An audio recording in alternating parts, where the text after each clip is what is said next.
This work studies critical action deferral with state-grounded review for computer use agents.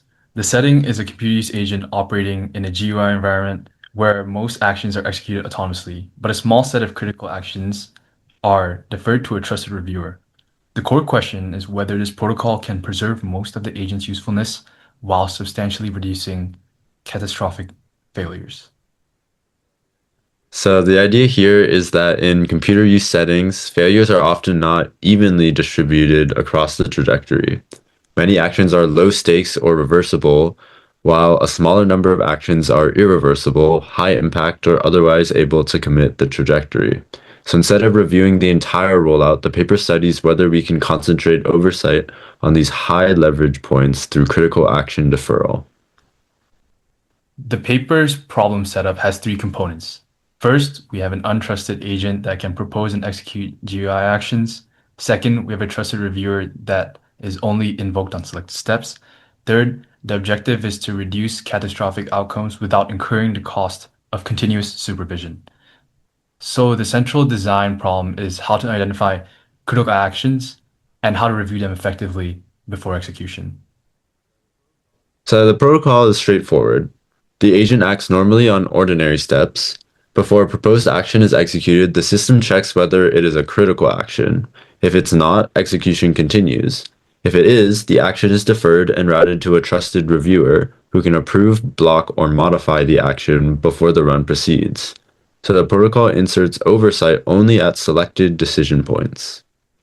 A critical action is an action whose execution could produce an irreversible, high impact, or otherwise catastrophic effect. The paper's key claim is that these actions are relatively sparse compared to the total number of GUI actions in the trajectory. That sparsity is what makes this protocol extremely plausible. If catastrophic risk is concentrated in a small subset of actions, then reviewing only those actions may achieve a favorable safety burden trade-off. So a central contribution of the paper is state-grounded review.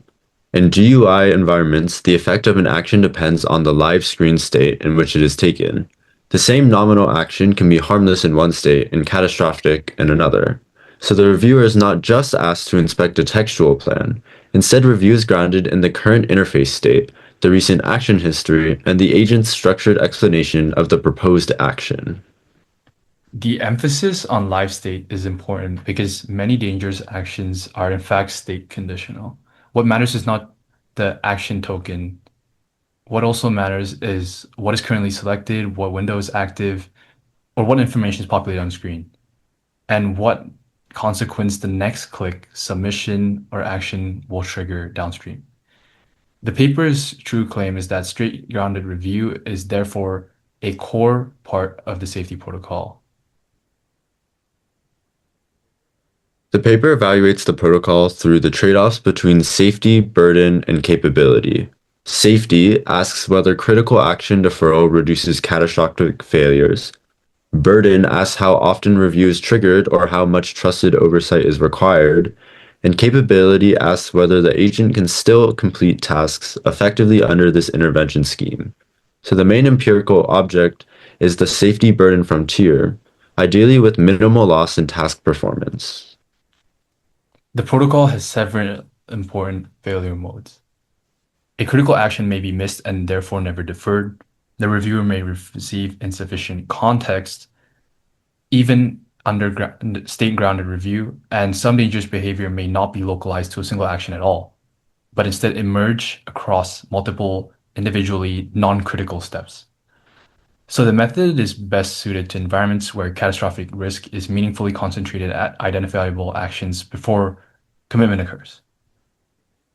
So the main takeaway is that critical action deferral offers a targeted alternative to both full autonomy and full supervision for computer use agents.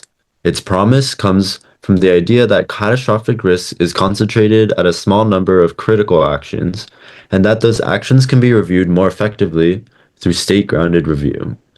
So the paper reframes the problem as one of finding high leverage intervention points and measuring whether selective oversight can prevent catastrophic failures at low review burden. Thank you. Thank you.